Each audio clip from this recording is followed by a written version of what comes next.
Welcome back everyone, welcome to civil services study. UPPCS का test number 76 लगाते हैं। Important हो गए प्रश्न। आज है 8 जून 2020 जब ये टेस्ट रिकॉर्ड किया जा रहा है। इस पूरी की पूरी टेस्ट सीरीज़ की प्लेलिस्ट बना रखी है, वहाँ पर आप टेस्ट नंबर 1 से लेकर टेस्ट नंबर 76 तक पहुँच सकते हो।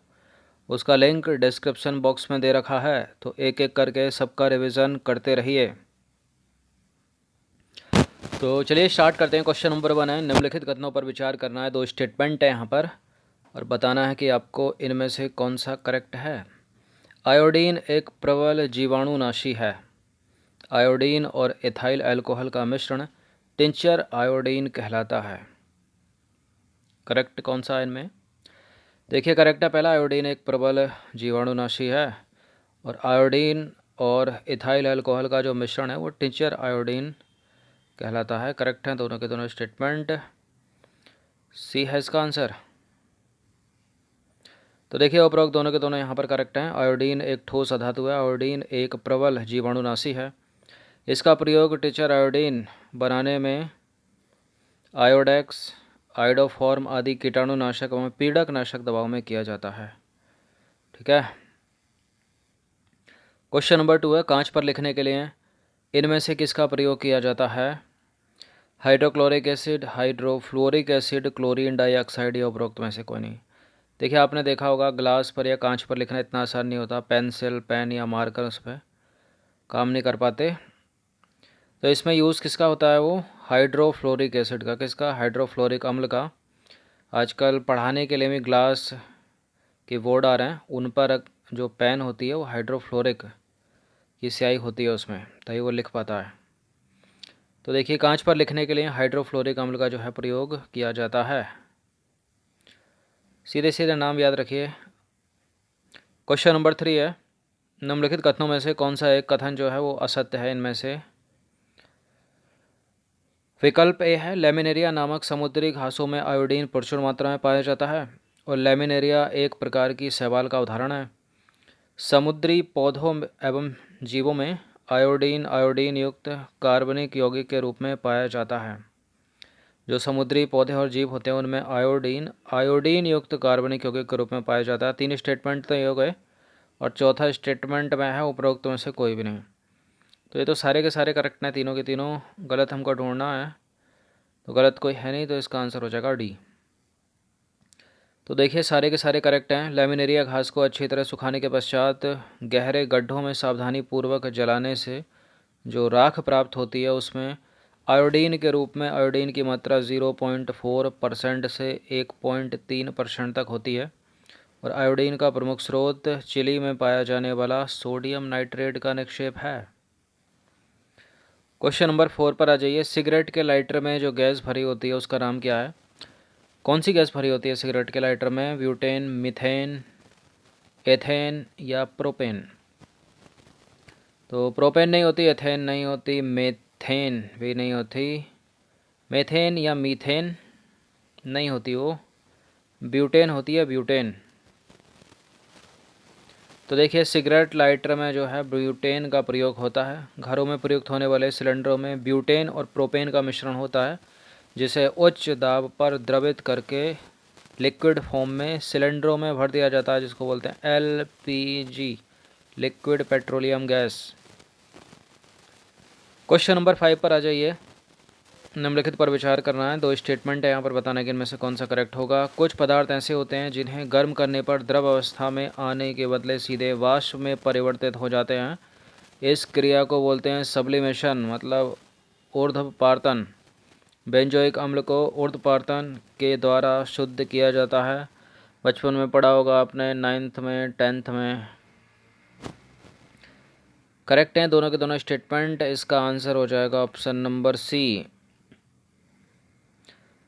तो देखिए ऊर्ध्वपातन के द्वारा Kapoor, naphthalene, ammonium chloride, benzoic अम्ल आदि पदार्थ को शुद्ध किया जाता है। क्वेश्चन नंबर 6 पर आ जाइए। भूगर्भ से निकाले गए खनिज तेल से शुद्ध पेट्रोल, डीजल, मिट्टी का तेल आदि किस विधि के द्वारा पृथक किया जाता है? प्रभाजी आसवन, ऊर्ध्वपातन, क्रिस्टलन करके या फिर वर्ण लेखन करके? किस प्रक्रिया के द्वारा भूगर्भ मतलब भूमि से निकाले गए जो खनिज तेल है, कच्चा तेल जैसे पेट्रोल, डीजल, मिट्टी का तेल, इनको किस विधि के द्वारा जो है अलग किया जाता है? इस प्रश्न का उत्तर सभी को पता होगा, ऑप्शन नंबर ए है। तो प्रभाजी आसवन विधि के द्वारा उन मिश्रित द्रवों का पृथक्करण किया जाता है जिनके क्वथनांकों में बहुत कम अंतर होता है। अब देखिए, क्रिस्टलन विधि के द्वारा अकार्बनिक ठोसों में उपस्थित घटकों का पृथक्करण एवं शुद्धिकरण किया जाता है। क्वेश्चन नंबर 7 पर आ जाइए। निम्नलिखित कथनों पर विचार करना। पहला स्टेटमेंट है, एक ही तत्व के परमाणु जिनकी परमाणु संख्या समान किंतु द्रव्यमान संख्या भिन्न भिन्न होती है आइसोबार कहलाते हैं, और वे तत्व जिनकी द्रव्यमान संख्या एक ही हो किंतु परमाणु संख्या भिन्न भिन्न हो आइसोटोप कहलाते हैं। कौन सा करेक्ट है इसमें? देखिए, दोनों के दोनों गलत हैं, ये भी गलत है, ये भी गलत है। इंटरचेंज करोगे ना तब करेक्ट होगा। जैसे कि एक ही तत्व के परमाणु जिनकी परमाणु संख्या समान किंतु द्रव्यमान संख्या भिन्न भिन्न होती है आइसोटोप कहलाते हैं, और जिनकी द्रव्यमान संख्या एक ही है किंतु परमाणु संख्या भिन्न भिन्न है वो कहलाते हैं आइसोबार। तो डी हो जाएगा इसका आंसर। एक ही तत्व के वे परमाणु जिनकी परमाणु संख्या समान किंतु द्रव्यमान संख्या होती है अलग अलग समस्थानिक मतलब आइसोटोप कहलाते हैं, और वे तत्व जिनकी द्रव्यमान संख्या एक ही हो किंतु परमाणु संख्या भिन्न भिन्न हो वो कहलाते हैं आइसोबार मतलब संभारिक। क्वेश्चन नंबर 6 पर आ जाइए। रेडियो एक्टिविकता मतलब रेडियो सक्रियता का पता सबसे पहले किसने लगाया? ये इम्पोर्टेंट है प्रश्न और आसान सा भी, क्योंकि बहुत बार इसका पुनरावृत्ति हुई है दूसरे बहुत सारे एग्जाम में। हेनरी बेकुरल नाम है इनका। क्या नाम है? रेडियो एक्टिविकता की खोज हेनरी बेकुरल। देखिए, इस प्रकृति में उपस्थित वे तत्व जो स्वतः ही विघटित होते रहते हैं उनको बोलते हैं रेडियो एक्टिव तत्व, और उनके विघटन की प्रक्रिया क्या कहलाती है? रेडियो एक्टिविकता या रेडियो सक्रियता, क्योंकि वो सक्रिय हैं, वो विघटित हो रहे हैं। 1896 में फ्रांस के वैज्ञानिक नाम क्या है? हेनरी बेकरल, कहीं कहीं बेकुरल भी लिखा है। सबसे पहले इन्होंने रेडियो एक्टिविकता का पता लगाया, और मैडम क्यूरी तथा उनके पति पियरे क्यूरी ने सबसे पहले रेडियम की खोज की, चैडविक ने न्यूट्रॉन की खोज की। ये मिक्सअप मत कर देना इसको। रेडियो एक्टिविकता की खोज हेनरी बेकुरल ने की है, मैडम क्यूरी मत लगा देना। मैडम क्यूरी और उनके पति श्री ने क्या खोजा है? रेडियम खोजा है। नाम क्या है उनका? Pierre Curie. क्वेश्चन नंबर 9 पर आ जाइए। कुछ स्टेटमेंट है यहाँ पर, दो बताना कि इनमें से कौन सा करेक्ट है। अल्फ़ा, बीटा और गामा किरणें रेडियो सक्रिय किरणें हैं। बिल्कुल हैं। तो वो अल्फ़ा, बीटा तथा गामा किरणें जीव कोशिकाओं को नष्ट करने की क्षमता रखती हैं। बिल्कुल रखती हैं, बचपन में पढ़ा होगा आपने। तो दोनों के दोनों करेक्ट हैं। एक्सप्लेनेशन की आवश्यकता इसमें है नहीं, पढ़ लीजिएगा 2 बार याद करने के लिए। क्वेश्चन नंबर 10, निम्नलिखित कथनों में से कौन सा सत्य है? रेडियो सक्रिय फास्फोरस का उपयोग अस्थि रोगों के इलाज में होता है। ज़्यादा क्रियाशील रेडियो सक्रिय किरणों का उपयोग अनाज, फल, सब्जियों आदि के रोगाणुनाशक में किया जाता है।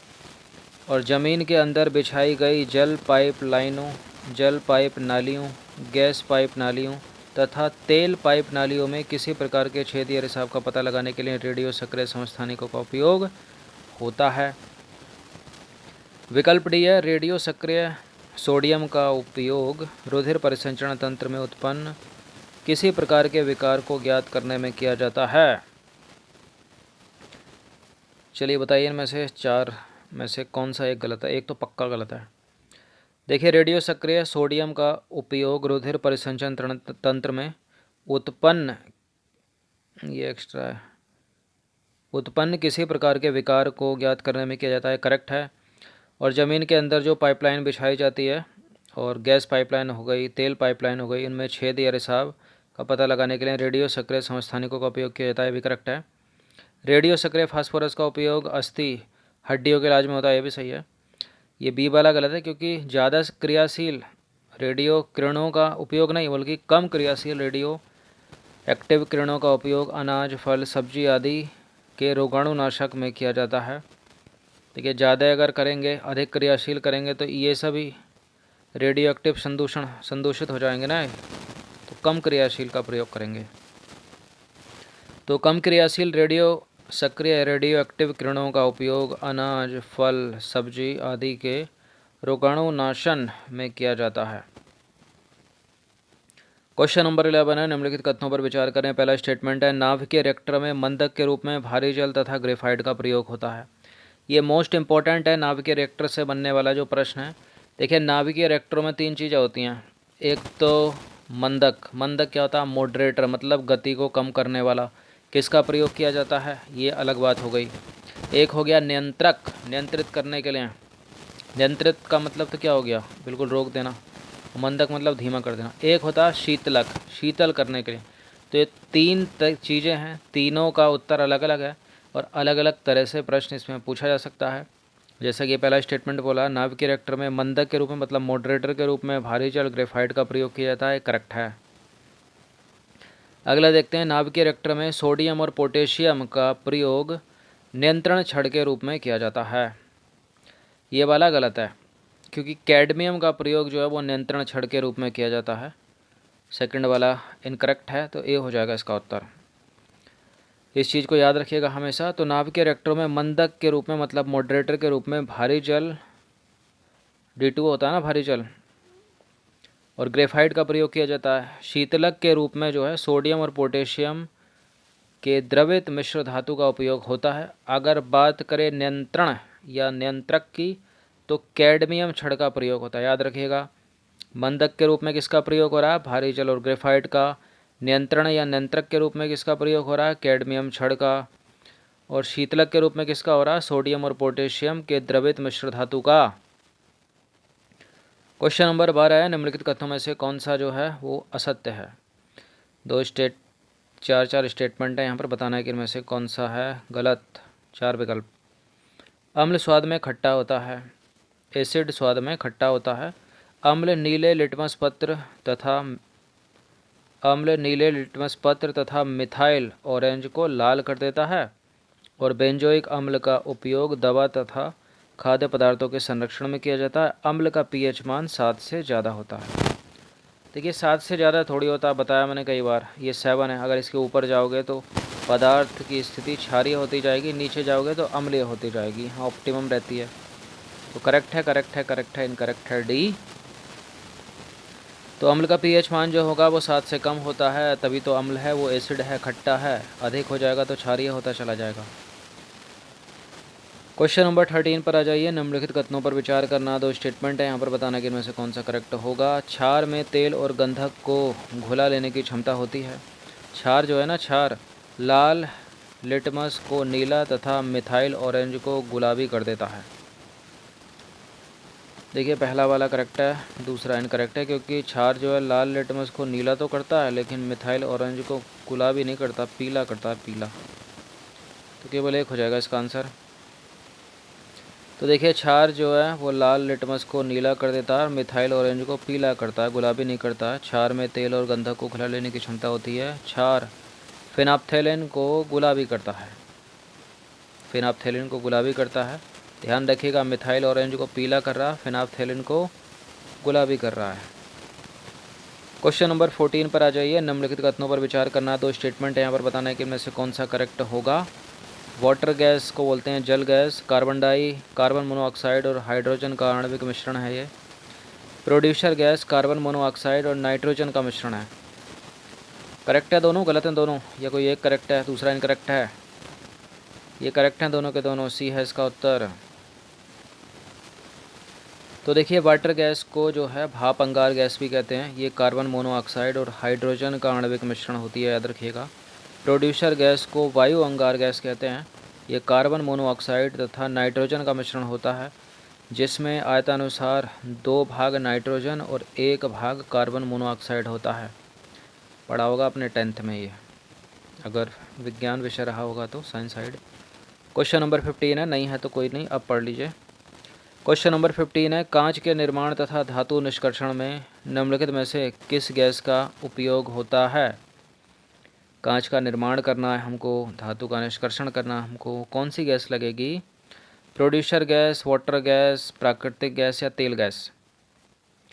क्या है इसका आंसर? कांच के निर्माण तथा धातु निष्कर्षण में इनमें से किसका प्रयोग होता है? ऑप्शन नंबर ए है इसका उत्तर, प्रोड्यूसर गैस। तो देखिए, प्रोड्यूसर गैस का उपयोग कांच के निर्माण तथा धातु निष्कर्षण में होता है। प्राकृतिक गैस का उपयोग कृत्रिम उर्वरकों के उत्पादन में किया जाता है। तो 15 क्वेश्चन थे ये इम्पोर्टेंट, अच्छे से इसका रिवीजन कर लीजिएगा 1 से 2 बार। धन्यवाद।